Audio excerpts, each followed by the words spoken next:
Got Medicaid? Paradise Dental's got you covered. We've got you covered from the moment you walk in the door with some of Saipan's best smiles.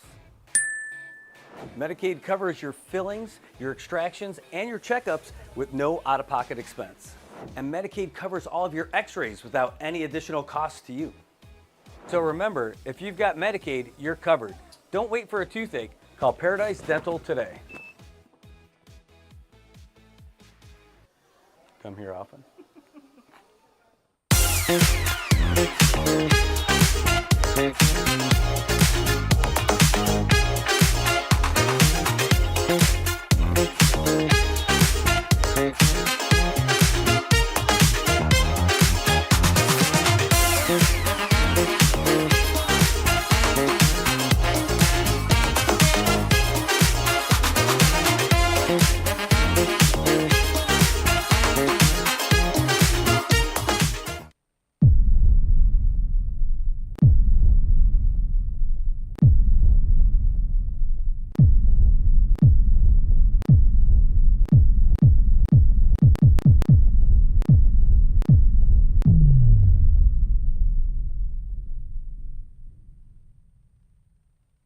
Hi, I'm Shauna Brenfleck, nurse practitioner and owner of Island Skin Solutions and Wellness Clinic. We are Saipan's only medical spa offering a wide range of services to meet your unique skincare goals. We offer exclusive medical grade skincare products that can only be purchased from a licensed medical professional. We also have the CNMI's only master esthetician who offers new patient consultations that include a mini facial tailored to your needs. Schedule your consultation today to get started on your skincare journey.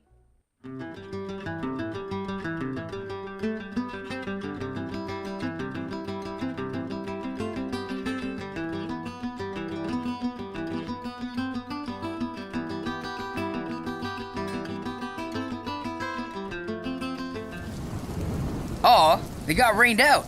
But no worries. The 23rd Annual Hanmi Charity Classic Golf Tournament has been rescheduled to Saturday, August 9th. Same great course at Laulau, same great format, Blackjack Double Peoria, and same great price, only $130. Sign up today for your chance to win some awesome hole-in-one prizes. A 2026 Kia Sportage from Jotun Motors, a 2025 Hyundai Santa Cruz SE from Triple J Motors, a 2025 Toyota Tacoma 4x4 TRD from AK Toyota, $5,000 from Pacifica Insurance, and another $5,000 from Marpac, both on hole number 7. And of course, you got our optional play. And at the awards luncheon raffle, Jeju Air and T-Way tickets, hotel room stays, dinner out, and more. Oh, so much more. Join us to support the Commonwealth Cancer Association at the Hanmi Charity Classic Golf Tournament, now on August 9th.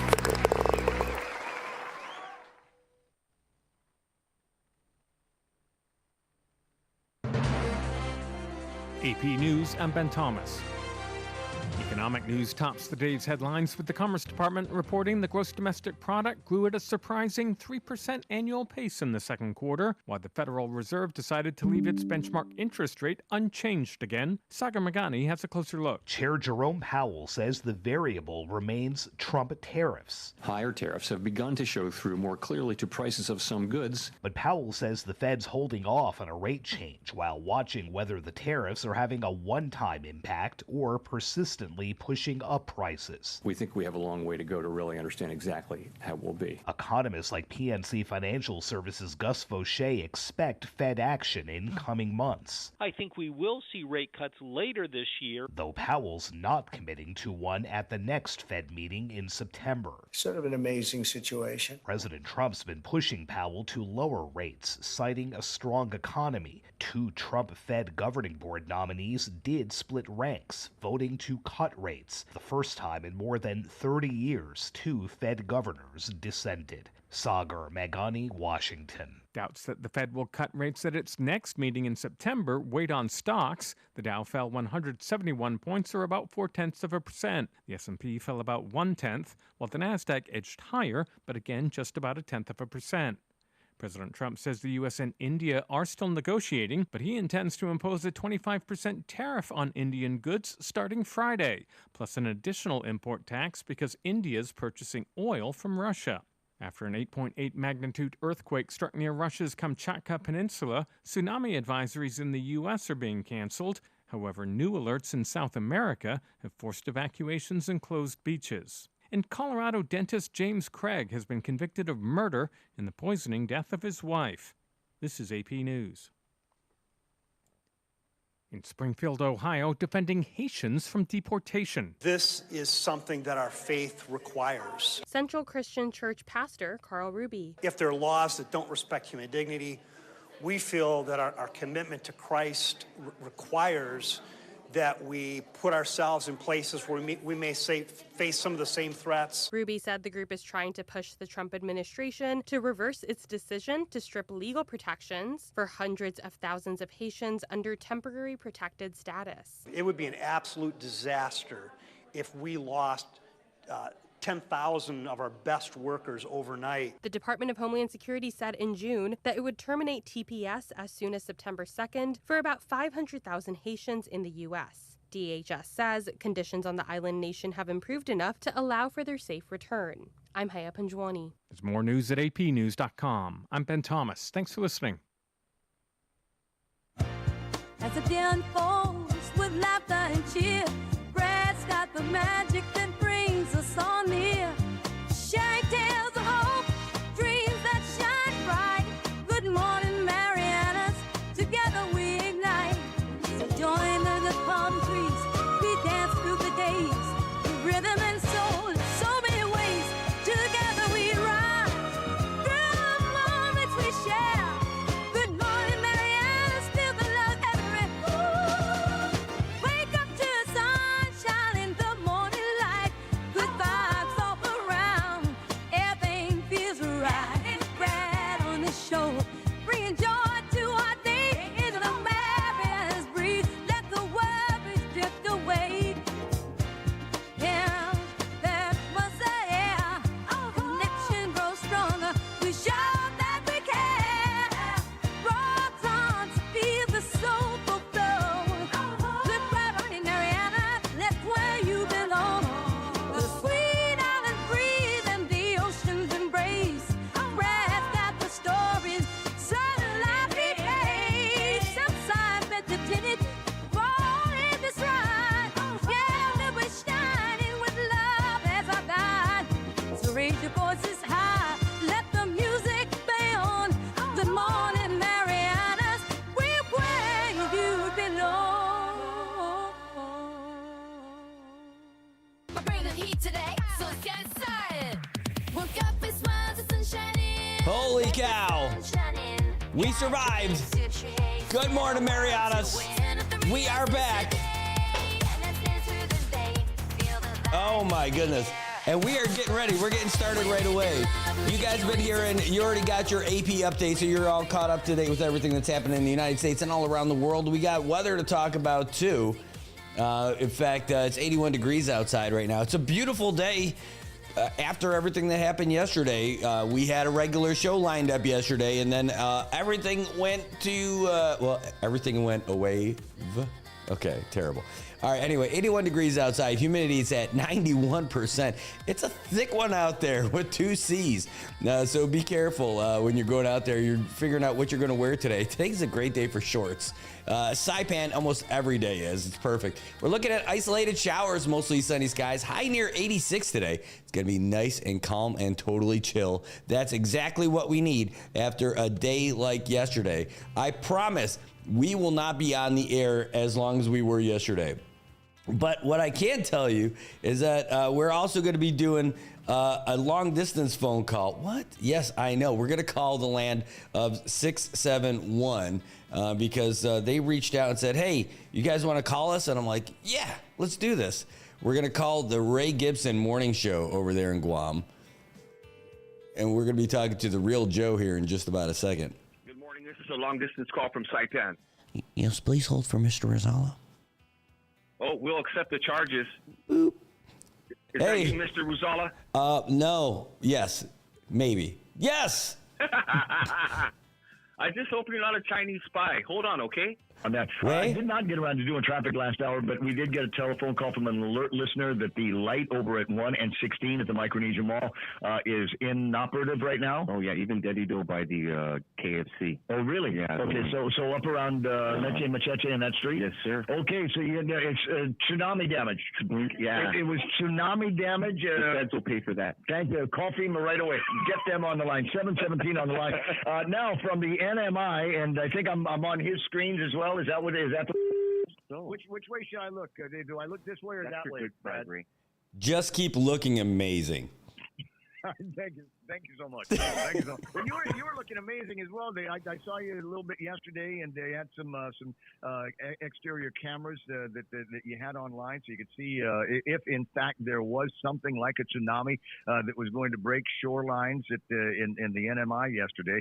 And I've got to send congratulations. You know, I thought we'd do a pretty good job here reaching folks on the internet, but you were absolutely jamming. 800 plus viewers on your stream yesterday. Good for you. Oh, thanks. You know, the funny thing is normally, we pay attention to that kind of stuff, but in the thick of it, I didn't have a chance to look at it. I was just trying to look at the comments and the questions. Well, I was looking at it and I was thinking, I'm not working hard enough. I got to hustle more. You got way more viewers than I do. That was yesterday. It was a good day as far as that kind of stuff goes. Yeah. So what you're saying is we need to get more views and likes here. We need to spin up some more disasters. Let's do it. What kind do you want to do? Let's pick it up. No, yesterday, I think we have the benefit, we're a smaller community than you guys, right? You guys have all kinds of different options, and there's way more. Like if you guys have a press conference, like 1 million people show up from the media, right? We have a couple of folks. So we, because we're kind of connected to everybody here, we have that advantage, I guess, or I'd say the benefit, right? So we had the benefit of it, and then the cool thing was it's different than like a typhoon, which is what we're all used to gearing up for and everything, right? And when we had this regional thing, like all throughout the Pacific, people were on alert. So a bunch of folks started following us when we were doing the play-by-play for baseball during the Pacific mini games. And that was all throughout the Pacific. So yesterday, we ended up getting, people saying, hey, from Tonga, from the Solomons, from all over. And we got a phone call from this family in American Samoa. I'm like, wow, when I saw that number come up, I'm like, this can't be real, right? No, there was the woman who called. She's like, my daughter was watching her videos on YouTube, and your video popped up, and she's like, Mommy, we need to call, and we got to call right away. So they did. So 8-year-old Mua called us from American Samoa, and we got to talk to her about where she goes to school and everything, and it was adorable. So it was a cool thing. Well, and maybe among the other reasons was while there was a lot of coverage, Guam, CNMI, Japan, Philippines, all the way West Coast, Lima, Peru, et cetera, that were all part of the warning network. I don't know that they had the same communication capabilities, advisories, warnings, and watches that were sent out to some of the, refer to them as the smaller islands, as the low islands of Micronesia. And so I think for a lot of those people, and I was with a guy yesterday that was very, very concerned about what was going to be happening in his home island and couldn't get enough information about it. And so, all you can do is kind of take a look at what's going on where there is news and then extrapolate from there what it might be for your home islands. Now, I still don't know what the damages were, say, in the Carolines and the Marshalls. Oh, yeah. Well, I think we all got spared. It got a little bit worse over there in Hilo, but I don't know if you saw some of the videos from like that Sunset Hotel or the Sunrise Hotel in Hilo, but then I had other people saying, hey, when this happens, it always floods in Hilo. I'm like, well, that doesn't mean anything to me. I don't know how that works, but... Right. I did catch about 10 minutes of these panel of breathless reporters talking about it. Well, if you squint your eyes really good, what you can make out here is you can see that sand. What we're looking at is sand, which means that the waters have now receded. And another guy says, yeah, but if you look over to the left, it looks like the waters are coming back in. And so I thought, well, okay, so we got a couple of situations where there's an idiot swap meet going on, and maybe there's other more legitimate news. So I'm still unsure of what the impact was in the state of Hawaii. Hey, did your alarms go off yesterday? Did your horns go off? We don't have the same kind of horns that you guys have. We have we have horns on a trailer, and what they are, I saw it when they rolled them out. Literally, that was not supposed to be a pun. But when they pulled this trailer out to test them, and it's to warn people in some of the low-lying areas and everything, but they had such a long build-up to this. Did you ever see those Austin Powers movies? There's that one where there's a guy who's like putting his hand up saying no as a steamroller is inching its way closer on its way over. No, get out of the way. Ah, that's what it felt like because we had such a long buildup. But then the word definitely got around. The word got around fast. I don't think they needed to. You know, funny thing is I saw some of the comments that people posted, and one person said, you know, it's funny because the tsunami or the typhoon warning sirens that we have, we don't have them. What we have, that is what they use to change classes at Marianas High School. Like no. Yes, instead of the bells ringing, that's what you hear from the high school. And so everybody's accustomed to it. So I think that maybe listen, if it works, bro, if it works, you know, I'm told that the Santa Rita mayor was up here. The Santa Rita mayor was rolling around the village with a loudspeaker, letting everybody know what was going on. And Agate Santa Rita, you know, it's right there on the highway and right along the roadway. So they were also exposed to a certain amount of danger. But as it turns out, Guam, the NMI were spared from all of this. I'm told now that the RMI was also spared. Any of these activities. Are there concerns that you and maybe some of the high command in the NMI have that, you know, we've gone through another tsunami scare here, and the result was a few inches of variance in the tide that maybe the next time people will pay less attention? No, but I think it was by the way, a few inches of variance. That's a great story, because that's kind of what it was. And we had people waiting for a long time. I think we were very lucky because it wasn't something major. We have a relatively new team over there who is handling the communications. It was a great dry run for them about like what they can do for the next one. I think people, more than anything, people were waiting around. A lot of the calls that we got were like, hey, we're up here on the mountain and we don't see anything. I'm like, yeah, me too. I'm like, but I can't tell you to go home because we haven't received an all clear or anything. So I think maybe they'll provide a little bit more information that like through like what we were doing, like maybe a phone call or a press conference or a virtual press conference to let people know what's happening as it happens. So I don't think that people are going to you know, it wasn't like a Chicken Little thing, you know, it's not, or Crying Wolf. Like people understood what it was. Everybody head up. I don't think it's going to dull anybody's alertness of it because it would be terrible, you know, if people mess around. So they learned a lot, right, actually. And something bad actually happened. Let me switch gears here Sure. into something obviously a much sadder here. I'm told that there's a number of people now and a number of flights that are being put together for the state funeral for Governor Palacios. Yes. In fact, somebody sent this to me yesterday. Let me open it up for you. I don't have the list of all the dignitaries and everything, but we know that everybody is coming. And that is going to be on August 2nd. And I literally just got this sent to me amidst everything else that was coming in yesterday. I'm popping it up right now so I can read it off to you. Yeah, I appreciate it. Yeah, so this may be breaking news here. I know I believe Amanda Radewagen is going to be making her way through the airport here up to the NMI. And obviously there's a number of other dignitaries that are going to be flying up for the state funeral.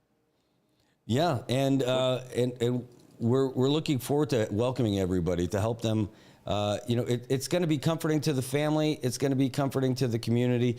And if in case it's a reminder, you know, of how important our governor was. You know, politics aside, you know, everything else aside, he was an important man in our community. He grew up here. He's a natural leader. He was a statesman for decades, and so now he'll be here. We've got it on the screen here. So there's going to be, of course, we've got masses happening every night, all the way building up to that. I mean, I'm sure that's the way it works for you guys. But we're going to have the state funeral is going to be at 9 o'clock over at our multi-purpose center. And, you know, it's kind of, you know, ironic it comes full circle because that's the same building where he took the oath when he was governor. Then after that, we're going to transport the body down to the cathedral, Mount Carmel, and there'll be the public viewing, and then the mass is going to be at 3. I mean, this is going to be one of the longest public viewings because everybody's going to be there from off island and locally. So I imagine. Yeah, and then there'll be a very long procession heading up to Marpy at the public cemetery. And interesting enough, that's one of the least, I'll say, populated, the least used facilities, burial facilities, cemeteries that we have. So I think he's going to be the most noteworthy person up there, and it's attached to the Veterans Cemetery. I mean, the same plots, if you will. So it's going to be a place that we'll be able to see him for all the events that we have up there. You said procession. Will people be making their way from the church to the cemetery on foot? Oh, no. Okay. No, definitely not. It's okay if I use the wrong words, Ray. This is. No, I know what you mean. So there'll be I'm sure a convoy of vehicles with a hearse in the front, blinking lights, the same way we do things down here. Yeah. When it's time for us to go to the dead.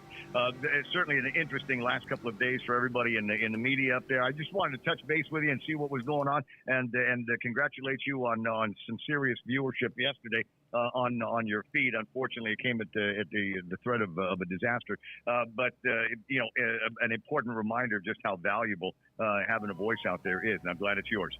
I'll talk to you soon, Brad. Hey, thanks so much, Ray. And hey, Joe, good to hear from you again too.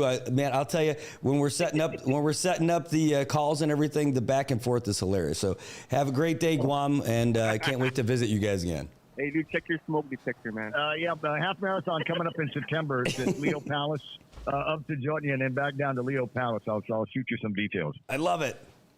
All right, man. I'll see you pretty soon. All right, everybody. That was Ray Gibson from the Ray Gibson Show in Guam. That's the #1 morning show in Guam, no doubt about it. Those guys are amazing. Their milkshake brings all the boys to the yard. That's how it works. Yeah, wow, thanks for that message. I thought maybe he was going to be the first laid to rest there because I've never seen anybody, save for the veteran side, anybody that was laid to rest at the Marpy Cemetery for like the community. So that's going to be something, and that's going to be another honor for the Gov. How about that? Okay, 1 second. Let's aim for late. Okay, I'll be here. All right, so we're going to have Landon on this morning as well. He's got something going on at the moment, but after he wraps up, we're going to have him on here as well. So thanks so much. Man, what a day yesterday. Like, holy freaking cow. I can't believe it. Yeah. That's really funny. Wow, that's great. Yeah, I've got to send. By the way, I got so many messages yesterday from you guys. I didn't get to cover everything, every comment, and so dispense about that if I didn't get to what you were saying, and especially some of the things that you guys were sending us, because it was amazing getting everything from you guys. And couldn't have been more thankful. All the photos, all the videos, the phone calls, the messages. Yesterday certainly was outstanding. But if anything, just kind of proved that we can do some cool stuff together. And all this stuff makes sense. Yeah, thanks. Yeah, thank you so much. I really appreciate that, Charlie. That's great. I know, isn't that wild? We was talking about some of the figures that were coming in and everything. But again, a lot of that's from you. Like, Charlie, you sent us a bunch of photos and stuff too. Like, that's why this is like, it's something like, I just happen to be the guy with the microphone. You know, this is something we all get to work on together. It becomes our show. You know, it's pretty neat. Petru, hey, that's a great question. And I wish I could have asked them in the time. You know, I know we only had about 15 minutes with Ray this morning. I would have thrown that in there. We don't have any confirmation about the vice president making it for the funeral, but that certainly would be newsworthy. And it would be great if we were able to, one, have that, you know, if we could get confirmation on it. But if he came out here, and just to get someone that's that high up, I mean, and why stop there? I mean, go all the way. I mean, go presidential. I don't believe that our president would come out here for it, but that would be something. It'd be amazing. I mean, like, it would be pretty cool if you have the president of the United States who actually stopped in here to do that. Well, anyway, I got you guys today, though. Good morning, Toba Castro, the man, the myth, the legend. Luisa, we got some baseball happening tonight. You know, we didn't get a wave, so maybe we'll get a wave around the field of people cheering. Yay. Ken Paulino. No way. Is that Ken Ray? Thanks for tuning in. Good to see you this morning. Pet Drew, always good to see you. Jack, good morning, and thanks for tuning in. William, thank you for coming back. It was a lot of fun. And yeah, praise the Lord is right for taking care of us again. Eric Mothnas, my veteran brother, thank you for tuning in. Great to see you. And Gus, Lesser Mwemwai, man, I'll tell you, time to drain out that tsunami stress and frustration. I'm here. I'll be there at the gym. I got there last night, actually. I got a great story about last night that I'll get to right after I say hi to Ann Attow, or Ann Cattow, because she's always giving us the cat gifts. Good morning, Ann. Loli, thank you for tuning in this morning. Great to see you. Zoom, buenas. Great to see you as well. Thanks for tuning in. See the folks over there at Public Lands in the house. What is up? Hey, DPS. Yeah, that's great. Thanks for tuning in. Great to see you today, too. Man, a lot of folks in here were a big part of what happened yesterday. Part of the fun that I had was those phone calls that came in from the youngins who were like, I think they were just discovering the call-in parts of the show. Man, it was great. It brought me back. Hey, Eric Larson, great to see you this morning. Dennis Matsumoto, man, dude, I feel like it's been a year since I've seen you. I know it's not been, but man, great to see you in here again. And JJ Semin in the house. Great comments yesterday, dude. You had some great ideas, and one of the best ideas, like we talked about, like it's a thing. You know, you guys are part of this. He had a great idea. He's like, you know, you should put that up about the advisory still being on because we're getting all those comments. I'm like, absolutely. That's a great idea. So we'll keep doing that stuff. It was awesome. It was fast and furious. Even though we were just watching and waiting for something to happen, that was a great way for everything to happen. Like all those conversations, you know, we were all kind of riding that out together. You know, hey, if you guys got any good stories about how you guys got through it yesterday, let us know. Drop us a line. Yesterday, we also we'll talk about last night right after this. But you know, we had our U.S. Congresswoman Kimberly King Hines. She was on with us yesterday, and she followed up with a message to us this morning. We talked about the DEERS program. The DEERS is it's the Defense Enrollment Eligibility Reporting System. What does that mean? Well, the short one is, you know, when you get an ID card, essentially there's other stuff to it, but it's like the ID card. Well, anyway, she got a letter back from the Department of the Army. Pretty cool, right? So here it is. We're saying that the possibility that we might lose, or we will lose, our DEERS office. So if you think about that, that means you have to fly to Guam to get an ID card for the military. And that's kind of awful, especially that's like for your dependents and all that stuff. So imagine having to hop on a United flight with a family of 4 just to go and get your ID card. That also means you got to get a vehicle. You're at least going to have an overnight. You're going to pay for all this other stuff just for ID cards, which you shouldn't have to pay for at all anyway. So our representative reached out and got a letter back just a couple days ago. And this is great. It's great progress that they're actually paying attention to it over here. And they blinked out some of the contact information. But Lieutenant Colonel Kirsten Grace, who's the U.S. Army Assistant Chief of Staff, pretty high up, right? Wrote back and said they're on it. So that's great. We're looking forward to finding out more of it. She doesn't have the answer yet, but here, check this out. It says, following your report, we've escalated staffing concerns to the program manager overseeing DEER's and ID contract. As part of our oversight efforts, we will continue to provide observations to ensure Rapier Solutions is meeting their service obligations. Additionally, the program manager is working to add the Saipan office to the ID card office locator and appointment system to improve scheduling predictability. We anticipate this service will be fully functional by July 25th, and it can be accessed at right there. That would be a big win for us. So outstanding, and appreciate our Congresswoman for not only doing all this stuff, but providing us with the info on it. Like, again, next day, she's like, yeah, I'll get the info to you. Well, she did. There you go. Thank you so much. I appreciate it.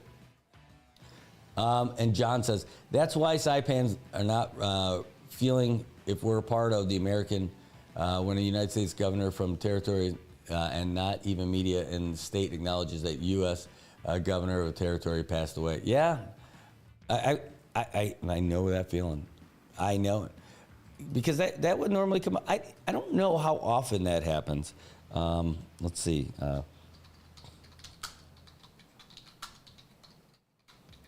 I didn't even take a chance to Google. I just want to see if, aside from our local media, if that came up.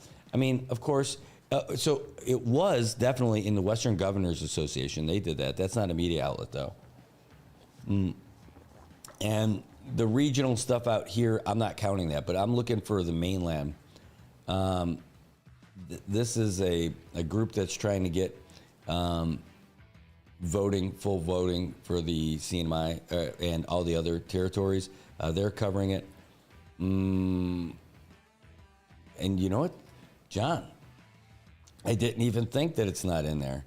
And so I am looking all over just to find if there is a mainland news outlet that covered it. And I don't even see it. That's a really great point, John. I mean, of course, like other territories have. I saw that right away, that the other territories had posted something. And then these are... So here's something. This is an article in Breitbart that has something. This is Yahoo, but I don't see like an Associated Press. I don't see Reuters. I don't see ABC, CBS, CNN, Fox. I don't see any of them. I mean, World Tribune. But I don't see, you're spot on that. How about that? Yeah, you don't see that. I don't see anybody in a national thing that's on there. Really interesting. Thanks for bringing that up. And that is sad. It's awful. Terrible. Paradise Dental Spa, good morning. Holy cow, great to see you guys. But I'd probably be happier seeing you guys in person. Speaking of seeing them in person, have you guys ever been to Paradise Dental Spa? It's located on Middle Road in Gualarai, the orange building with the really cool sign. Wait till you go in there. You're going to find out why everybody's switching over there. It's not just because of their cool building. I know, but and it's also could be the people because they're awesome, but it also could be their Island Smiles discount dental plan. It's the only real discount dental plan in the Marianas. How much are you paying for your dental coverage? Is it more than $4? $5 or $6 per paycheck, well, then you're paying too much. Give them a call, 234-4040, or you just go in there and check them out yourself. Paradise Dental Spa over there on Middle Road in Gualarai. It's the best deal in town. You're going to find out quick why more and more people are switching over to Paradise Dental Spa. Going to a dentist should not be like pulling teeth. I know. But I'm telling you, that it's most people don't change. Most people don't even think about going to the dentist until something happens. But when you're with them, for only paying $4 or $5 or $6 per paycheck for your dental plan, it's worth it going in, getting checked out. You can go in there today and get a free checkup. They want to check you out and see how you're doing. Anyway, give them a call, 234-4040. All right. Yeah, absolutely. Thank you guys for supporting us, too. Hey, Arnold, hey, thanks for tuning in. Good to see you this morning. By the way, we would love to have you guys call us. The phone number is 789-2323, 789-2323. Let us know what it was like for you guys. I mean, a lot of hurry up and wait going on yesterday. You got any thoughts about what happened? What do you think might be better? How can we do a better job next time? Not just us, but maybe the CNMI in general, of letting people know what's going on and maybe traffic, anything. You got some ideas, let us know. Yeah, thank you so much. Thanks for calling. I really appreciate that. Or thanks for your message. Let me just check over here real quick. Yeah. So here's my interesting story from last night. After we do our marathon show / Tsunami spectacular, like 11 hours of streaming, we had we got a phone call from the guys right next door. I got a call from Gary over at KKMP. He's like, hey, and this is what he said before he said hello or anything. I'm like, hey, Gary. He's like, hey, Oleai's open. I'm like, oh, yeah. I'm like, all right, let's go. He's like, no, I know you got the family. I'm like, no, they're in Guam. Let's do it. So we went over and had a nice little, like some chesa and some beverages that come in brown bottles. They are awesome after a long day like that. It was terrific. And we got to talk about how all that stuff went down yesterday, and talked about, the world of communications and what it's like, and the pull, the attraction to doing this kind of stuff. It was a great conversation. I really enjoyed it, and I'm really thankful for our community and being able to do stuff like that. It really was great. It was wonderful. Tammy, good morning. This is great. Oh, Paradise Dental says, we played pickleball up on Capitol Hill all afternoon. Big crowd for the Tsunami. Had fun, a great afternoon. I heard it was like a party up at Capitol Hill. I'm not kidding. Like, I heard it was party time over there in Capitol Hill. Let me see if this is all queued up. It is ready. I just need to make this call. We're going to have a phone call here real quick because we just got the message. Ready when you are. We knew you were a Bud guy. It was a Michelob Ultra, actually. All right. We can see him on there. Hold on. Let me turn off this music thing. And there we go. It looks like there's a tsunami going on in that office right now. On the phone with us is our favorite weatherman. I think you're more than a weatherman. I think that sounds like cheap. Doesn't that cheapen your title? I'll talk about that. Okay, let's do it. Well, anyway, what I'm trying to do right now, I'm just trying to get this window open for you. Darn it. It was fine when I had it before. And you know what? I monkeyed around with it yesterday. I was switching everything around. And I can sympathize with that. Yeah, and I was trying to do it quick. I mean, that was it. So either way, here we go. I know what it is. I got to turn this one off, turn this one on. There we go. And just like that, magic happens.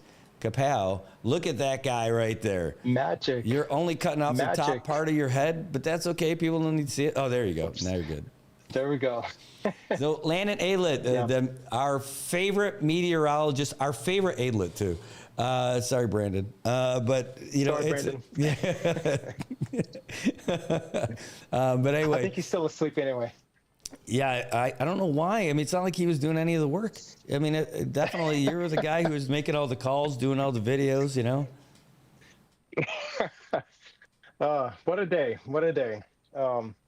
Yeah, I heard your interview with Ray and your discussion with him earlier this morning. And so a lot of great stuff that happened yesterday, a lot of stuff that I think could be built upon.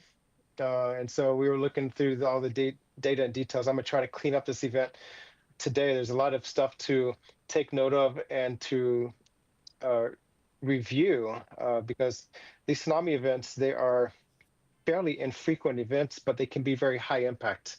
And we saw that yesterday. And so, yeah, I don't even know where to begin, but it was just a lot of action yesterday. I think things played out very well. We had that tsunami advisory for Guam and the Sinai. It was not a tsunami warning.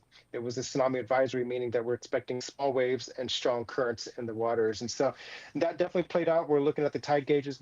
We had a waves come through the island, several waves. And this first one was not the largest. It was I think the third and the fourth waves were the largest of the series of waves, which make up a tsunami event.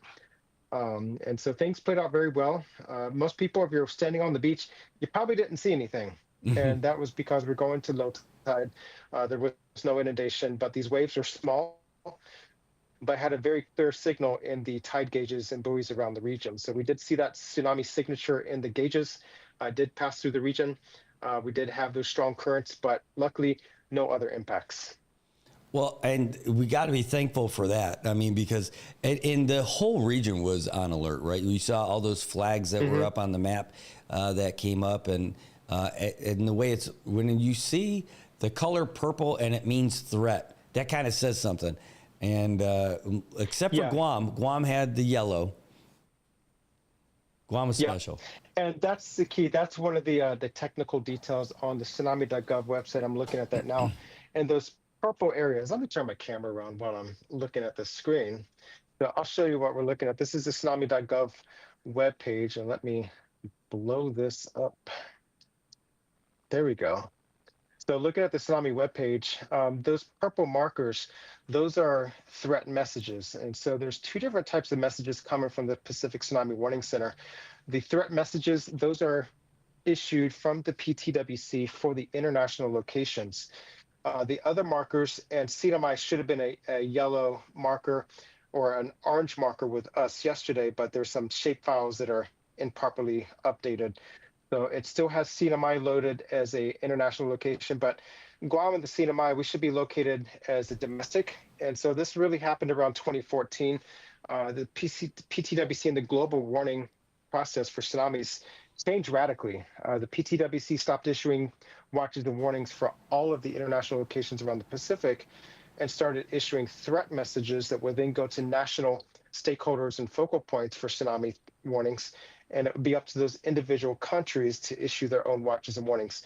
Meanwhile, PTWC would issue domestic bulletins and products, and they would issue the watches, warnings, advisories for the states and territories, including Guam and Tsunami. So that's what those colors mean, and some of those may be deviate. Like right now, we still have Tsunami labeled as a purple or a threat message. Obviously, there are no more threats for the Tsunami. So that's just a technicality that we're going to be working on internally with some after actions. As far as yesterday's event, this was also a new one in the sense that we had a tsunami advisory. Think back to 2011, we were under a tsunami warning by the PTWC for that Japanese earthquake and tsunami scenario. Since that one, the advisory was issued to the tsunami warning process so that instead of, if we're expecting small waves and strong currents, we're not going to go through a full-scale coastal evacuation of homes and businesses and schools, but it's just going to be more so getting people out of the water, away from the water, off the beaches for those advisory events. If we're expecting something more than 3 feet or about a meter of a wave, then we would be upgraded to a warning. And so yesterday through the whole event, we were holding steady at an advisory.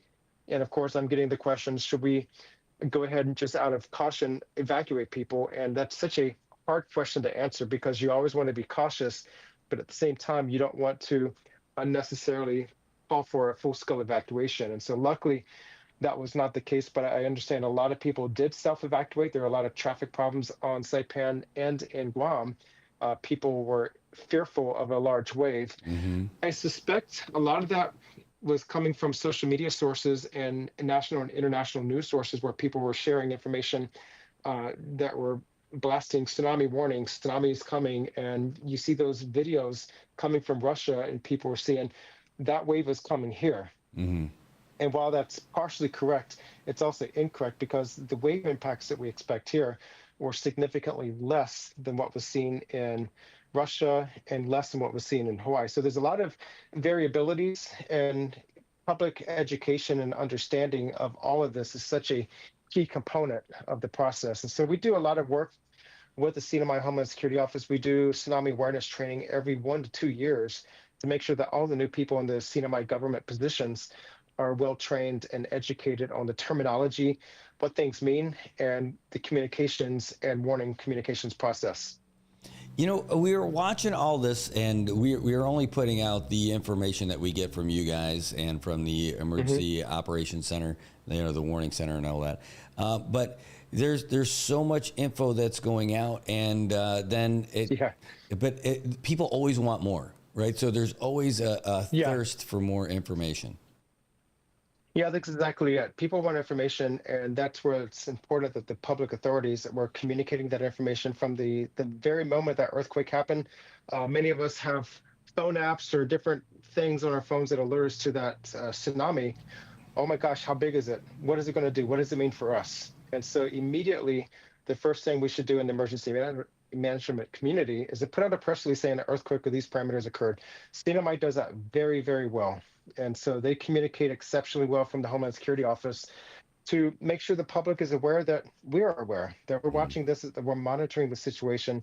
If things escalate, and yesterday they did, we follow up with more communication. But of course, the information from PTWC comes every hour. So as they're collecting and analyzing all that data from the earthquake mechanism, the earthquake source, and then all the wave details that's going through the tide gauges and buoys, all that information is compiled going to the computer models to put out the best available updated forecasts for all the Pacific Basin locations. So there's threat messages going to the international community, forecasts and warning settings are coming to the states and territories.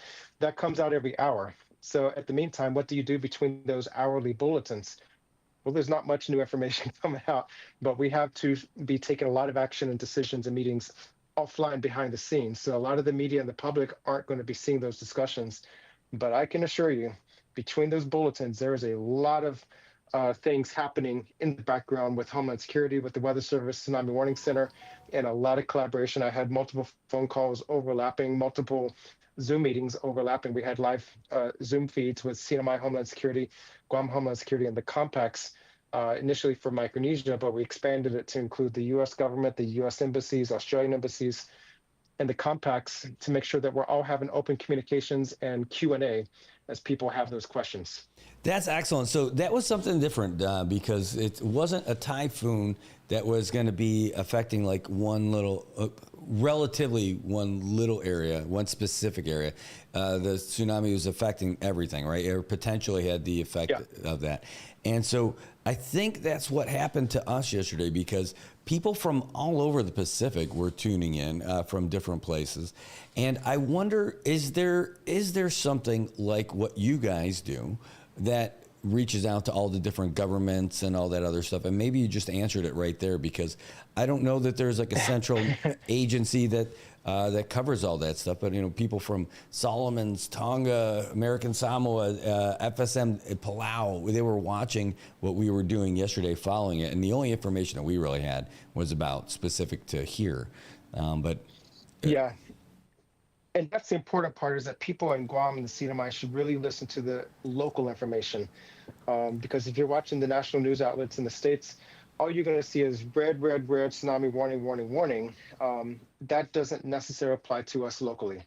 So that's where it's important to stay tuned to local information from local media, the Homeland Security offices, because they're going to be putting out these press releases. We're going to be working with them to get that refined communication on what to expect and the impacts, what it's going to feel like and look like, and then put it out to the community so that the community can take concise actions based off this local information. So that's the very important thing for the public. But you know, it's always a learning experience. A lot of things worked well, and like I said on some other discussions this morning, a lot of us in the government positions, the communications positions, and the first responders, we have to be taking down notes. There's a lot of notes to take on what worked well, what could be working better. And so we're going to be looking at maybe some after actions and some hot washes to discuss yesterday's event because there's a lot of new people in position. We have a new governor in the CNMI who may have not worked a tsunami event before. And 2011 was the last one that I worked, a significant threat to the region. But we have a lot of new military leaders, a lot of new elected leaders, and a lot of new people in government positions who have to make the decisions and communicate. So this is a great learning experience. As far as people in the public, I know we have a lot of good support across the spectrum, but then there's this naysayers. Well, nothing happened. All this action for a non-event. We are safe in the CNMI. We don't have a tsunami threat here. Those are myths. We do have a tsunami threat here in the CNMI. The Marianas Trench is our local source for tsunamis. If we had a large earthquake in the Marianas Trench, a potential wave from that earthquake could arrive to our shores within 10 or 30 minutes. Wow. And so we have to keep that in mind moving forward. We do have a very credible tsunami threat from other sources like the Mindanao Trench off of eastern Philippines, also southeastern Japan. Unlike Kamchatka yesterday in Japan in 2011, a lot of that energy was going across the Pacific toward Hawaii and the Americas. But if we have a large earthquake in southeastern Japan, somewhere near Osaka and Nagoya, that earthquake and tsunami energy would be directed almost directly to our region. And that potential tsunami wave could arrive within 2.5 to 3 hours to our region. So we're going to have a much shorter timeline for such a scenario and probably more impacts. And so this is based off of extensive tsunami modeling, a lot of mapping that's been done. The CNMI has done extensive work on their inundation and hazard evacuation maps. And they've also done functional exercises. So kudos to the CNMI Homeland Security Office for doing all of that just in the last several years. Well, it was a good exercise for us for sure. Even though it was a real event, but luckily one of the good things is that everybody head up right away, and except for dummies like me who stayed at the office over here, and they're like, "Oh, Brad, be safe." I'm like, "It's not supposed to be that big, and I'm on the 3rd floor, so it's probably okay." I mean, but I can't.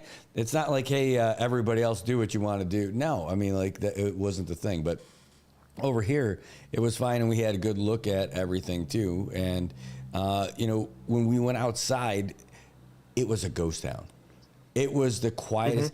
I used to live in my single days when I lived up north in Camille's Gardenia, just above Pow Pow. At night, there wasn't a lot of cars that would go by or anything, so you would just hear the gentle rumble of the waves breaking on the reef. It's the first time here. I'm here at night, late often, right? And it's still not that quiet because there's cars that go by. And right now, I could just hear the sound of the tires on the road. But it was quiet because there was no traffic. And there was really hardly any wind, but you could hear that. Yep. I'm like, what is that? That's the sound. It's just the sound of the waves breaking on the reef. It's the waves. Mm-hmm. It's a beautiful sound to have. And so, it's so important. And looking back to yesterday, I think the best thing we can do is move forward with our takeaways. Mm-hmm. And that's not just for the government decision makers, but also for the general public. What were the fears? What were the concerns? And again, I urge people to shy away from saying, we're tsunami safe, nothing happened, all this was in excess and shouldn't have happened. It was a misinformation, overworn process. Now, we definitely had a tsunami, and it was just below what was being expected with those 1 to 3 foot waves. It was just below that, right about just under a foot. So the forecasts were spot on. We did have those waves, we did have those currents, but to the casual viewer, you're not going to see that standing on a mountain or standing on a building across the street. You're not going to see that on the waves. You're not going to see that on the beach. So we had a lot of things working in our favor. The event did happen, and so we do have to take that serious and remember it moving forward, but also for the public standpoint, know what an advisory means, know what a warning means, and know the difference between the two. A warning, we're going to be looking at a potentially larger wave, larger impacts, and maybe inundation and destruction. But the advisory, this is going to be a smaller event, smaller waves, strong currents, and really just stay away from the water. Yeah. And so those are two big key areas on the communication side. I know this all happened yesterday, but how do people have anything to worry about on the water today? No, there might be some residual strong currents, more so in Hawaii and in the islands south of the equator, but I think we're pretty much in situation normal right now. Great. Weather-wise, it's a lot of junk out there, a lot of mid and upper level cloudiness, and I'll turn my camera around so you can see what I'm looking at. But just a lot of clouds in the region. I know we had a water spout reported in Saipan. We probably could see similar conditions because we're still in that very light wind pattern across the region. That's going to be the theme for probably a couple more days. And so when the winds are light across our islands, that allows the islands to warm up faster with the daytime heating than the surrounding waters. You get that sea breeze developing because there's no trades or monsoon winds just blasting across the islands. So you get that there's converging winds over the island. You get that rise in motion. So probably around midday, you'll start seeing a cluster of dark clouds billowing over or very near the island. And when you get those situations, if there's no wind to push it offshore, you can get some light to moderate to maybe sometimes heavy showers over the island. We had some thunderstorms yesterday nearby and some heavy rains over Guam. We could see similar today. And in those situations, you could see funnel clouds and maybe a water spout or two or three. So that's going to be the theme moving us through the rest of the week. No significant weather features, but again, it's going to be very much like the doldrums. It was absolutely eerie. I'm sure they're not connected, but as we're waiting for this tsunami to roll in, it was just there was no wind. It was dead. Calm. Yeah. And absolutely calm. We had downpours here. Really? So people were saying, well, the tsunami's here, but it's come from the sky. And so I'm not sure what kind of rain totals we had. I've not even had a chance to look back at yesterday's weather, but I think we got notifications from several sensors on Guam that there was over an inch of rainfall in a short period of time. So yeah, wow. It was just a fun day all around. Well, it was definitely interesting. That was one thing I was going to ask about that too. You mentioned about that Hawaii got more, but you said that maybe because of the location of it. That was going to ask, we noticed Hawaii got more of an impact than we had. So that's it. It's because of the location and the way it was directed. Yeah, the bathymetry has a big factor into what kind of wave impacts. And so we do have some mitigating factors. And the bathymetry around our islands, that's one of the key aspects, is that the seafloor drops off rapidly off our coast. That doesn't make us tsunami proof. It does mitigate some of the effects. Meanwhile, Hawaii, the shores around Hawaii vary significantly, where you have more of a continental buildup in some areas. And so they get more of a tsunami effect for a number of reasons over there. But also a lot of the energy yesterday was directed more toward the Hawaiian Islands across the Pacific versus due south into our region. Mm-hmm. Wow. Well, it was surprising to see. I figured that they were further away, but that's not how it works. It's not just about that. But, man, I want to say thanks to you, by the way. We called you right away, and I knew you were scrambling, but you still found time for us. Then we called you midway, and then we called you after the whole thing was just about wrapped up. So thanks for taking the time to let our audience know what was going on. Yeah, the public communication is such a key component of not just coordinating with the government agencies, the U.S. government, the military, and the civilian governments, but also the public communications, because we need to get the information out to the public. And I will do whatever I can within my energy and power and capabilities to communicate on all fronts as much as possible. So it's a juggling match. It's a balancing act to make sure all these things are being coordinated and accomplished. I know in my operations area, everybody had a phone glued to their face at that point. I had 2 phones at once. I had 3 Zoom calls on different computers and systems. My office, we're taking phone calls around the clock, just nonstop yesterday. And that's where we function very well. I was going to say, you're getting information, you're processing data and all that other stuff.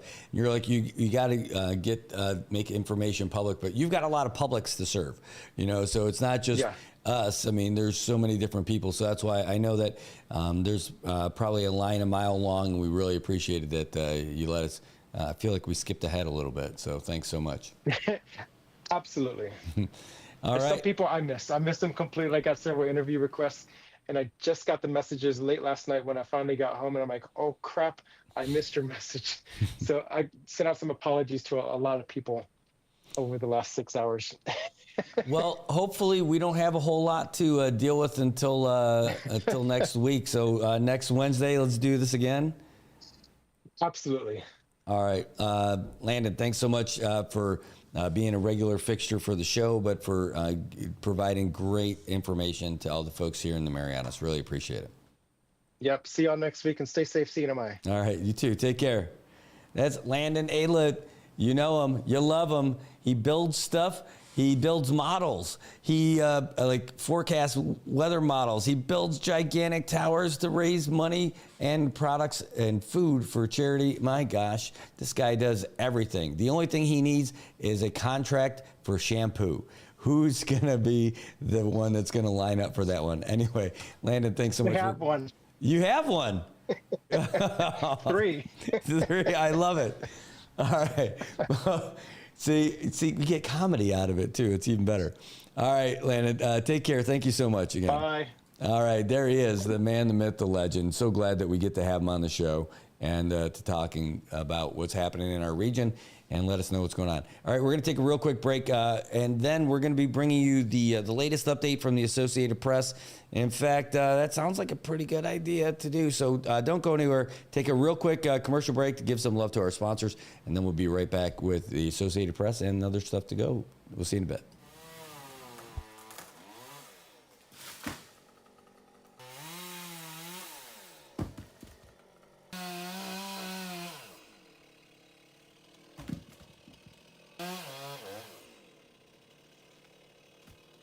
Got Medicaid? Paradise Dental's got you covered. Got you covered from the moment you walk in the door with some of Saipan's best smiles. Medicaid covers your fillings, your extractions, and your checkups with no out-of-pocket expense. And Medicaid covers all of your x-rays without any additional cost to you. So remember, if you've got Medicaid, you're covered. Don't wait for a toothache. Call Paradise Dental today. Come here often.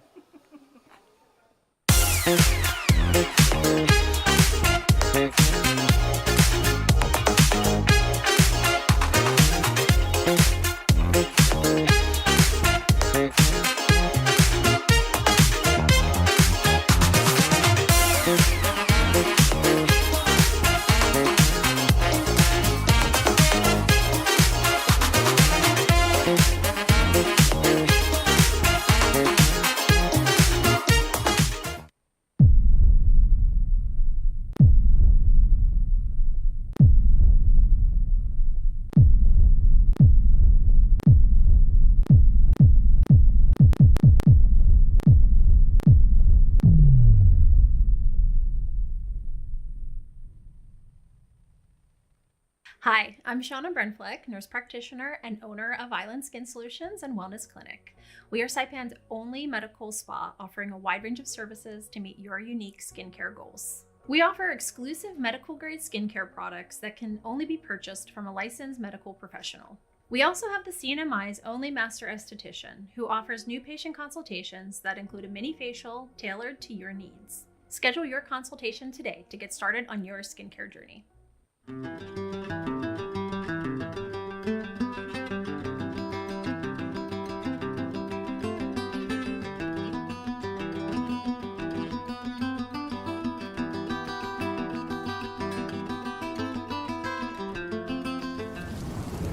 Aw, they got rained out.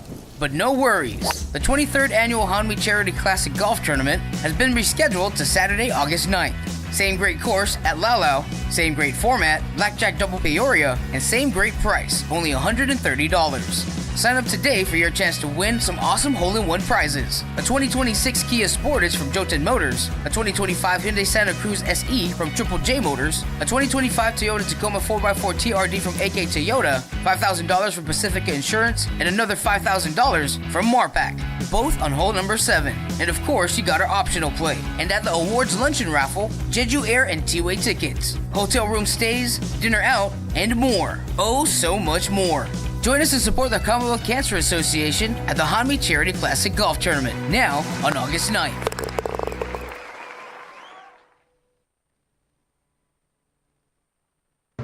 AP News, I'm Ben Thomas.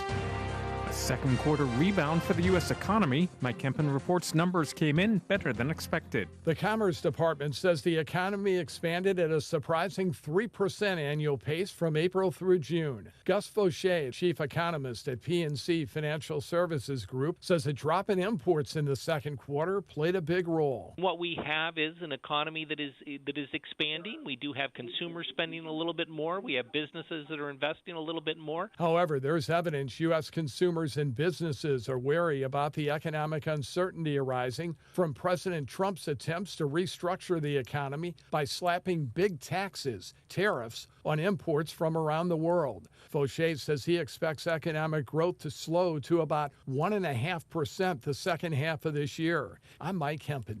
Seth Sutel has financial market reaction. Stocks mostly fell on Wall Street as doubts rose about whether the Federal Reserve will deliver an interest rate cut in September. The S&P 500 fell 0.1% Wednesday. The Dow Jones Industrial Average dropped 171 points. It's about 0.4%. The Nasdaq Composite edged up 0.1%. Treasury yields rose in the bond market. That came after the Federal Reserve held its main interest rate steady. Fed Chair Jerome Powell pushed back on expectations for a rate cut at the Fed's next meeting in September. Humana rose 12.4%. The healthcare giant reported stronger than expected results and raised its forecasts for the full year.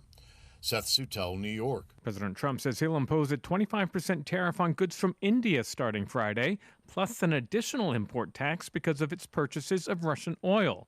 But he adds, "We're talking to India now. We'll see what happens." In Gaza, at least 48 Palestinians have been killed while waiting for food. That word from Shifa Hospital in Gaza City, which received the casualties. It happened at the main entry point for humanitarian aid to northern Gaza. Unclear who opened fire. This is AP News.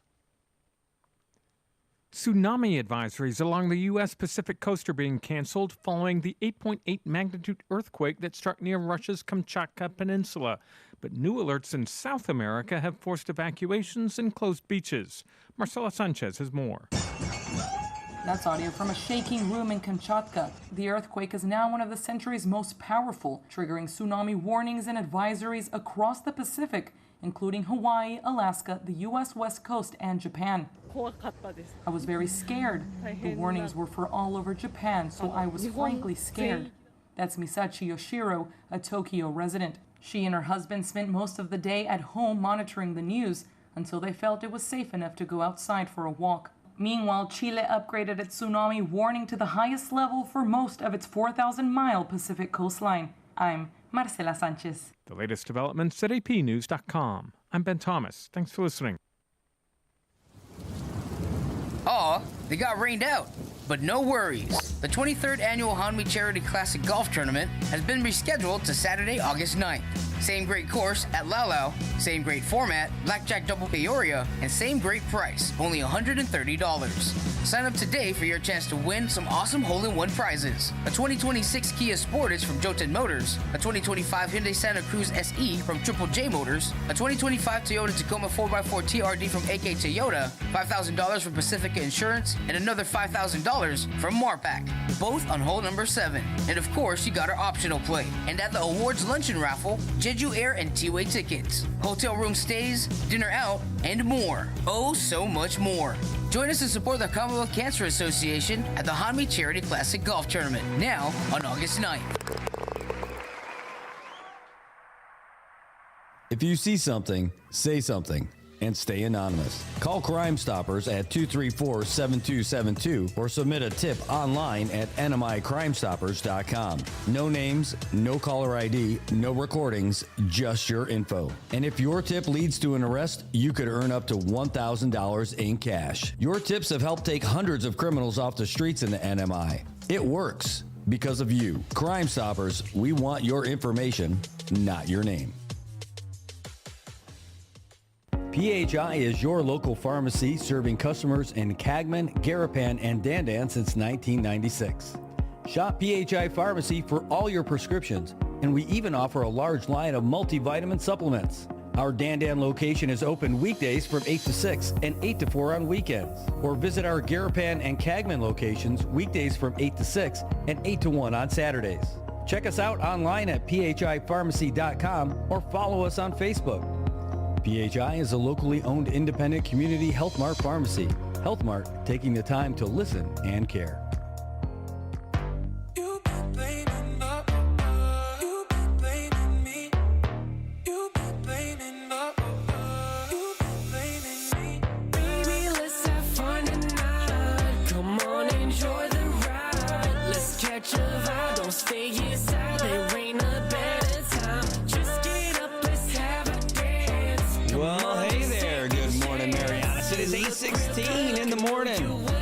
that sound, that music, that is Baka Den and Jordan Paradise. That is Catch Vibe, and that is one of the things that's launched all over the NMI, their latest hit out here, and I love it. You can find it on all their channels. We had them on the show when they launched this, and man, we totally digging it. It was great, and so it's. I'm like, hey, can we use that as like one of our bumps here coming in and coming out? He's like, yeah, absolutely. So, hooray! I love that we got this stuff. Anyway, yesterday was a whirlwind of information, and we saw a whole bunch of stuff happen both here in the Marianas and across the region, and. You know, we do our best to try to cover all that stuff, but we can't do it alone. And you guys sending us info is definitely a big deal. We got plenty of information that came in from the governor's office yesterday. We had a whole bunch of stuff, a flurry of information that came in. And one of those things was the confirmation, the actual letter from our governor, David Apatang, writing to the Senate President, acting Senate President, Carl King Neighbors, from Tinian, saying, hey, we're going to fill that vacancy that was left when Dennis Mendiola went from Senate President to Lieutenant Governor. We're going to fill it with the person who had the highest number of votes in the most recent election who was unsuccessful. And that one was Senator Paul Manglona, who's back in the Senate. And so that's going to be it. It was...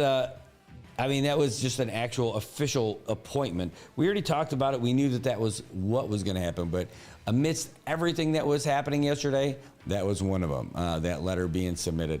There were a lot of other things that came out, and we're going to be posting up today as well. Yeah, we weren't able to get everything.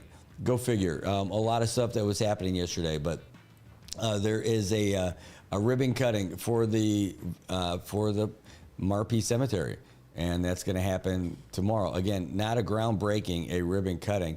And then on Saturday, that is the day that the first person who will be laid to rest there will be, and that will be our governor, Arnold Palacios. So you can be there for it. It's over there by, again, it's right over by the Veterans Cemetery. I mean, that's how you're going to get in there. Everybody's going to have to park there because that's how that works. Although I see it looks like there might be another way going in.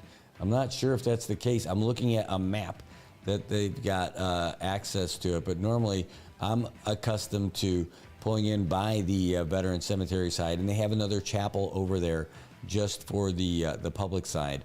But that's going to be the opening, the ribbon cutting is tomorrow at 11, but the state funeral, of course, is going to be on Saturday.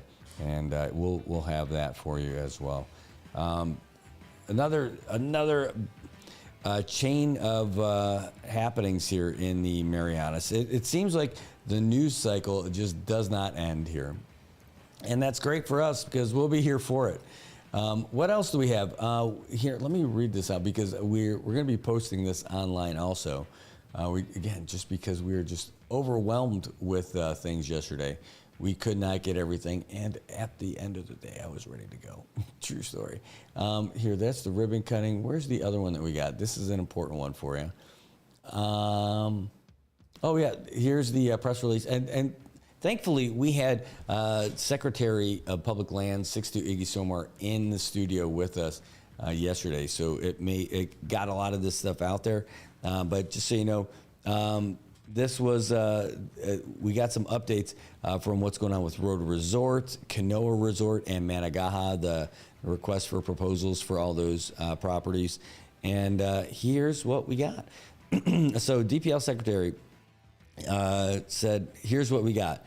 For Rhoda Resort, everything, Rhoda Resort's been sitting unhappy for a while. But on June 23rd, DPL received 2 proposals for the Rhoda Resort project. That's great. Both submissions currently undergoing internal review at this time. Secretary's exercised his discretion not to convene a formal evaluation committee, opting instead for a focused internal assessment to ensure the alignment with DPL's long-term vision for Rhoda. That's great. The Secretary mentioned that while he was with us on the show. Also, Canoa Resort. It's right down the street, and it used to be across the street from a rundown, dilapidated building, but thanks to the folks at the zoning, that building has been demolished. It is gone. Not Kanoa Resort, no. That terrible looking building across that was a safety hazard, a health hazard, and everything. It even caught fire. Well, now it's gone, and it looks great. Anyway, Kanoa Resort, site management and new RFP development. So here's what they've got. The lease expired on June 15th. The DPL has assumed the full site management, so they're all in it now, including 24/7 security at the grounds and for maintenance. They've got a new RFP that they're putting together, and they're going to invite proposals from traditional resort developers and innovative investors interested in mixed-use, sustainable, or technology-integrated projects. This initiative reflects DPL's commitment to revitalizing key assets while embracing forward-thinking development models. I love it. So basically, it's a resort that they are going to open up an RFP as a resort, or, hey, if you got some other ideas, they're open to it. Gotta love it. How about Managaha? Managaha, after Marianas Global's debacle, now they're going to find out what we're going to do with it. So let's find out what they're doing. It says on DPL's completed its evaluation of the 2 proposals they received on May 5th. And one submission was deemed non-responsive by the evaluation committee. And the remaining proposer, having completed its presentation and review, is being advanced to the notice of intent to award. That's great news. The anticipated timeline is mid to late August. That's what Secretary Iguazumar was saying yesterday. Here's his quote. It says, these projects represent critical opportunities to enhance tourism, sustainability, and economic growth across the CNMI. As stewards of public lands, it's imperative that the Secretary and all respective division heads within the Department of Public Lands exercise thorough due diligence and ensure that the letter of the law is followed in every aspect of our work, from proposal evaluations to lease management and site oversight. We remain committed to transparency, responsible stewardship, and attracting visionary partners who share our values and respect the integrity of our process. That's great. I'm glad that we had the Secretary in here to give us the full story about everything that's going on with DPL. And we did get the full story. There was so much story. It was great. I don't think we had enough time. Really, I don't think we had enough time to talk about all the things that are going on for public lands. But for what we did have yesterday, a solid hour with Secretary Sixto. I think it was a great start, and I can't wait to hear more from him and from the office. We're really thankful to have folks like that on the show to let us know what's happening directly. It was awesome. Good morning, Connie. Connie, thank you for tuning in this morning. Juan Hookug, great to see you this morning. Arlene Reichen, oh my God, by the way, Arlene is celebrating her 26th wedding anniversary today. Arlene, congratulations. 26 years, that is amazing. Congratulations. You know who else is having their anniversary today? Gary and Roseman. From KKMP, Gary and Roseman, Swords and Santos, they are 15 years married. So congratulations, happy anniversary to Gary and Roseman on 15 years. I hope you have many, many more ahead of you as well. And so that was one of the things I learned last night when I was sharing some beverages and some chesa with Gary yesterday. We were jokingly, he's like, hey, you got to call your wife, tell her this is how you're spending your anniversary. I'm like, yes, they're doing it. And we're like, it's our anniversary dinner. Yeah, your anniversary is tomorrow, our anniversary is today. It was great. But this is the season. A lot of summer weddings out there. Oh, yeah, Gloria, thank you so much. Thank you so much. I love doing it. That was the job. And this is the job I love to do. So I'm happy that we got to be a part of it. You know who was a big part of it yesterday, Gloria? Talked to MJ when we went over and got lunch from the shack. And that was a great lunch. The ribs, the chicken, the red rice, the mac salad, the finadeni, and that mixed with the cucumbers. Oh, man, it was just awesome. and even the smoothie we got. I think it was the Batman because it was the blueberry with the coconut. Oh, just awesome. Taking care of me. You guys have a different level of love that I just can't believe I get. You guys are amazing. So thanks so much for all your support for me and what we do over here at the NMI News Service. It's really awesome. I love it. Oh my gosh. Namana, I love it. Is that Rosalind? Jose, thank you. And shout out to JM So. Great to see you guys. Carmen, thank you for being out here with us again. Great to see you. Really appreciate you guys tuning in and having fun. And I got to see some of your stories about what you guys have going on, what you guys ended up doing for the, for the tsunami event that we were experiencing / didn't experience.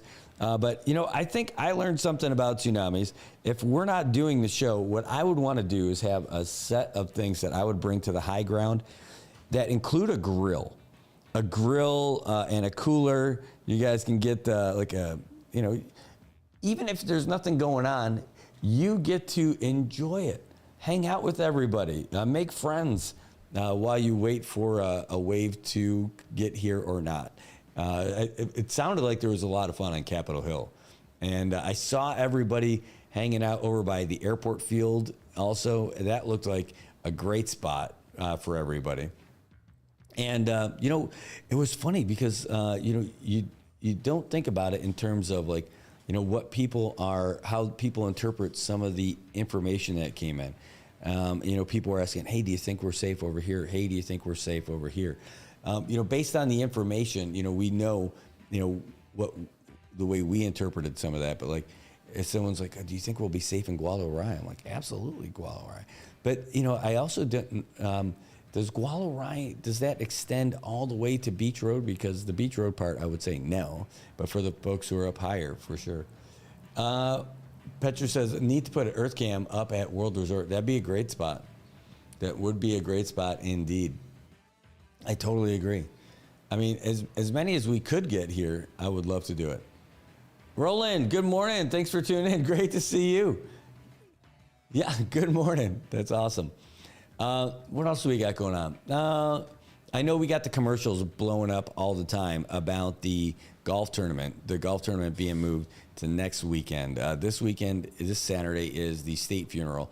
The Saturday after is the Hand Me Golf Classic, and registration is still open for that. You can still register. You can get down to any of the participating, Lau Lau Bay is the best place to go. You can go online, but if you get down to Lau Lau Bay, you can still register for it. And man, that's an extra 2 weeks worth of us letting you guys know about it because it should be fun. Hopefully the weather is going to be great this time around as well. We don't have to worry about the rain. And if it does, they'll just push it back again. But in the meantime, your opportunity, your chance to get involved is still open. So it's terrific. And we're going to have some folks from the tournament come on. I'm looking forward to that. Today also, we have a busy day, stuff that you can look forward to. We have this afternoon, we have Advocacy Amplified, the NM Posse podcast. That is the great show where we get the folks from NM Posse, folks who help folks advocate for themselves, folks who have sometimes developmental or mobility disabilities. They equip everybody with the tools to advocate for themselves. Well, anyway, today, it's a special location. We normally do it right here in the studio. And today we're actually going down to CODA. So it's going to be a little different setup and everything. But we are going to be at CODA, and we're going to have our partner in crime, John Demapon's going to be a big part of it, as well as the team from NM Posse. Really excited about that. Part of that is going to be the regular show from the conference room over there at CODA. Then we're going to take a little tour of some of the vehicles and facilities that they have. So that's why one of the reasons it's going to be a different setup. So we're going to be with the tripod at the beginning, and then we're going to be mobile. We'll be on the go. So it's going to be neat. I'm really looking forward to it. Tonight, we did have SIP Happens scheduled, but now that's pushed till tomorrow. Why? Because tonight is the welcome back ceremony for the athletes over at the Added Gym. So we'll be bringing that to you live tonight as well. That's at 6 o'clock. So it's going to be another later night, but at least we're going to bring you good stuff. Last time we did it, we absolutely loved having everything and being a part of it, and we're going to do the same today. And then tomorrow, from the morning, we're going to have our regular show, Good Morning Marianas. And then, of course, we'll have other fun stuff. We'll have that ribbon cutting up north. But SIP Happens Friday night. That's going to be an absolute blast for us. And then Saturday is going to be a busy day. It is the state funeral, and we're going to bring that to you as well. So, wow. Maybe Sunday will take off. Sound like a plan? I think that's the deal. That's how this is going to work out for us this week. I'm pretty cool with calling it a show for today. We got started early today, and we got a lot of stuff going on. MVA meeting is happening at 9:30, and I would like to go to that. We haven't been able to get to that before, but we put in a request from the MVA folks saying, hey, can you guys give us a heads up? So MVA has gone back to what they used to do for notifications. They had gotten away from it, but now they're back into sending the notifications out to everybody about what's happening for their meetings. And so we're going to be there. Hold on, let me get that. Let me open that up. I got to scroll down a little bit further than normal. There we go. Yay, MVA. Gotta love it. Boom. Yep. Media advisory. So this is something that they hadn't been doing for a while, but now they're doing it. Again, it's going to be 9:30 a.m. It's the regular board of directors meeting. What are they going to talk about today? They got public comments for sure. There's finance committees going to talk about their funding status for 2025. That's a big deal. Their new business, they're going to do some MBA procurement rules and regulations because they're going to be doing some things with the board. They're going to have to change some signatory folks. They're going to get to some of the old business. Then they've got executive session. We're not going to know what's going on in there. And then they've got some announcements, like when the next board meeting is. So if we brought you some of the stuff at the beginning, that could be pretty neat. And it's an opportunity for us to just kind of get to know everybody and let them know, hey, if you didn't know, NMI News Service is a thing, and we want to make sure that we can cover all your stuff. We get all their media distribution stuff.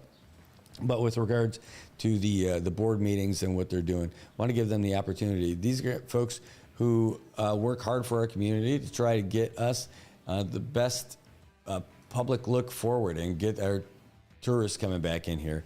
So it's great for us to hear firsthand and see what they do and how they operate, and it's going to be terrific to be a part of it. And we're going to bring you guys with us because nobody does, so we will. All right, guys, I think that's it. 8:34 in the morning. And I think you guys are all caught up with all the news. You're caught up with all the sports, all the weather. Baseball tonight, Louisa, I believe. I don't know who's playing, but I know it maybe yesterday was put off. We'll find out who's playing for tonight. So we're going to take advantage of everything we can. All right. The other one is we're going to talk to, see if we can't get the folks from Homeland Security on, not today, if not tomorrow, then next week, to ask them like a little after action review. How do you think things went? How do you think we could do better, or what might we need to do to get people moving in the event that this tsunami happens again? We look at those, the traffic, that massive line of people who are snaking up the hill and either through Capitol Hill or the folks trying to get up through Astrolai, and they're trying to go in a couple of different directions. And maybe I think again what we need to do is since everyone's going up the hill, we end up throwing an extra lane up there. Yes, thank you, Nick. That is something we will be at tonight. We're just talking about it. The Team Marianas recognition ceremony, where we get to welcome all these athletes back officially. We will be there tonight. We will be broadcasting it live tonight. No doubt about it. No maybe. we will be bringing that live to you guys tonight. So it's awesome. I can't wait to see it. Oh, yeah, Athletics versus the Bandits. That's who's going at it tonight over at Tonco Field.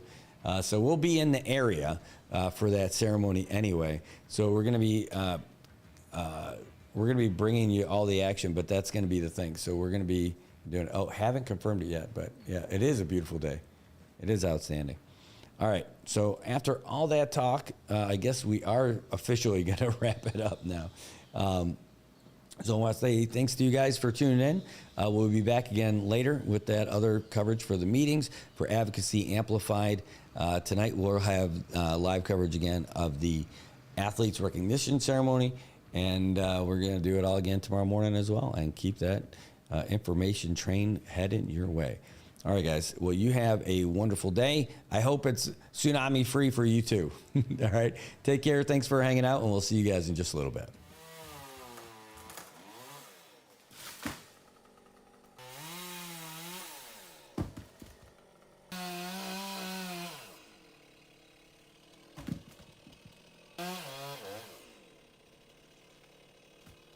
Got Medicaid? Paradise Dental's got you covered. Got you covered from the moment you walk in the door with some of Saipan's best smiles.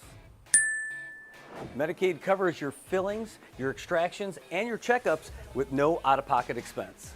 And Medicaid covers all of your x-rays without any additional cost to you. So remember, if you've got Medicaid, you're covered. Don't wait for a toothache. Call Paradise Dental today. Come here often.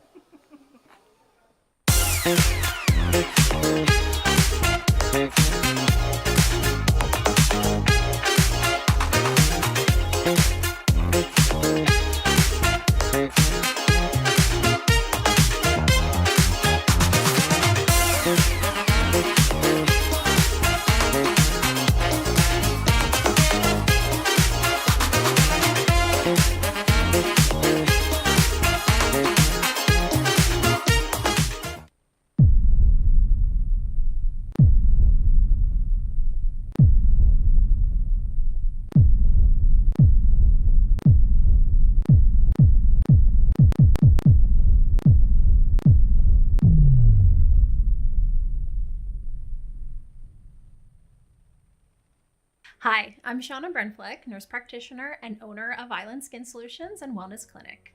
We are Saipan's only medical spa offering a wide range of services to meet your unique skincare goals. We offer exclusive medical grade skincare products that can only be purchased from a licensed medical professional. We also have the CNMI's only master esthetician who offers new patient consultations that include a mini facial tailored to your needs. Schedule your consultation today to get started on your skincare journey.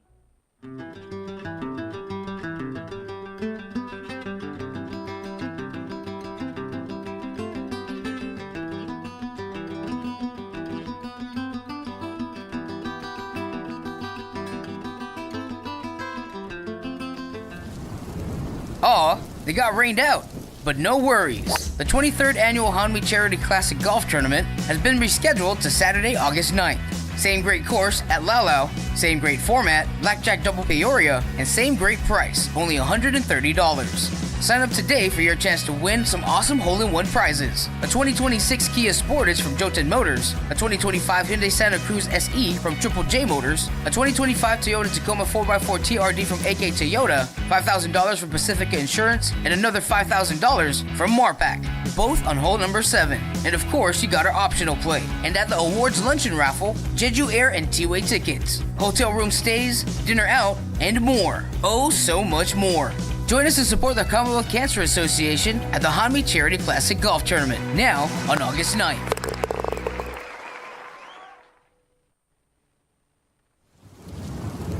Aw, they got rained out. But no worries. The 23rd Annual Hanmi Charity Classic Golf Tournament has been rescheduled to Saturday, August 9th.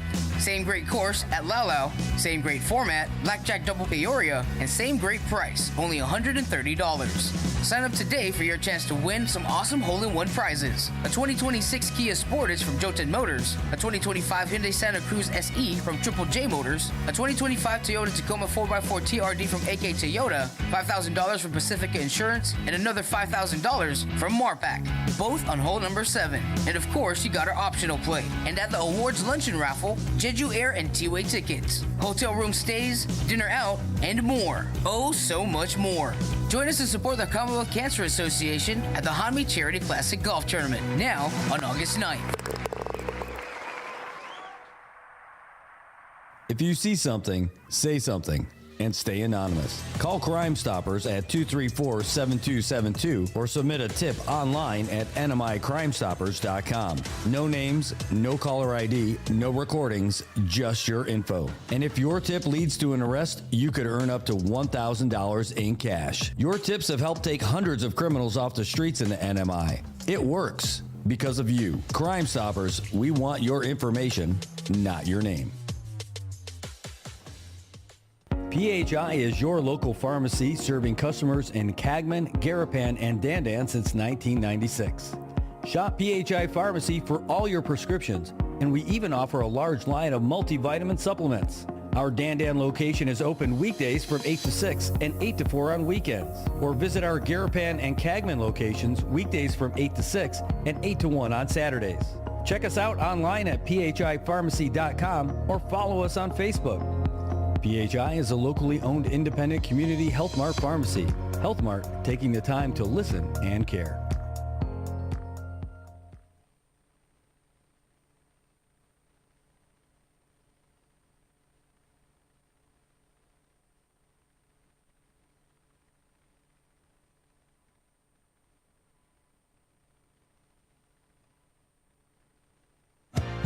As the day unfolds with laughter and cheer, Brad's got the magic that brings us all near.